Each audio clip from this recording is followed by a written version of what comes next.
Heritage policy आनिबे सरकार 3000 ऊर्ध पुराणा कीर्तिराजीर सुरक्षा और संरक्षण पर सरकार बड़ पदक्षेप।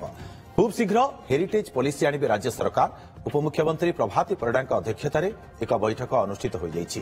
पर्यटन संस्कृति और पूर्त विभाग को नहीं बैठक करिसेंती उपमुख्यमंत्री। संस्कृति विभाग आनिब हेरिटेज पॉलिसी और राज्यर 75 डेस्टिनेशन चिन्हट करिबा पर्यटन विभाग। एने एक टास्क फोर्स मध्य गठन कराजिबो। प्रथम पर्यायर पर्यटन विभाग पाखरु चिन्हट कीर्तिराज स्थली गुड़िकर संरक्षण और सुरक्षा कराजिबो। ता सहित सेठारे पर्यटकंक पई भित्तिभूमि मध्य सजड़ाजिबो बोली उपमुख्यमंत्री सूचना दैछन्ति। राज्य रे गोटे हेरिटेज पॉलिसी कल्चर विभाग आनिबो।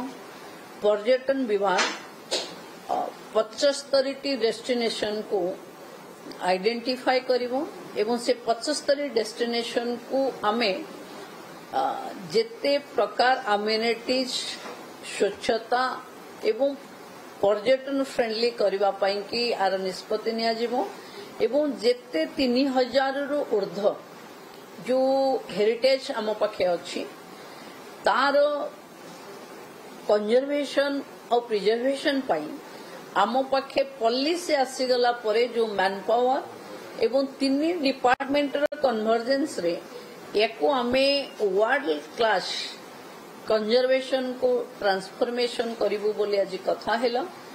ओडिसा रे आमे अनेक कीर्तिराज अछि जोटा 9th विषयरु अछि एवं एपर्यंत अनेक जगह रे किछि कथा मिसिंग देखा जाउछि। जेमति किछि मंदिर रे मूर्ति नाही, किछि जगह रे कीर्ति नाही। ए सब को रिस्टोर करबा पई आम 3 विभाग सम्मिलित उद्यम रे आगो को गोटे टास्क फोर्स गढ़िबो। कल्चर डिपार्टमेंट तार इनिशिएशन नबो, नेतृत्व नबो एवं जोठी ये हेरिटेज अछि सेठी को रास्ता भल हवा दरकार एवं पर्यटक फ्रेंडली मोनुमेंट्स रो सुरक्षा हबो।